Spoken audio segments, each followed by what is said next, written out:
আসসালামু আলাইকুম ও রহমতুল্লাহ।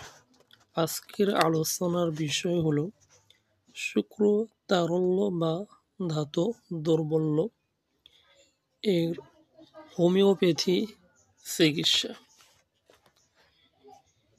বেলিস পেরনিস মাদার এই রোগের একটি মহৌষধ বলা হয়। এই ওষুধ কাজ না হলে ব্রাটাকার 6 খুব ভালো ফল দেয়। বেশি শুক্রকরণের জন্য দুর্বলতা হলে চাইনা 6 বা 30 অথবা অ্যাসিড ফস 12 উপকারী।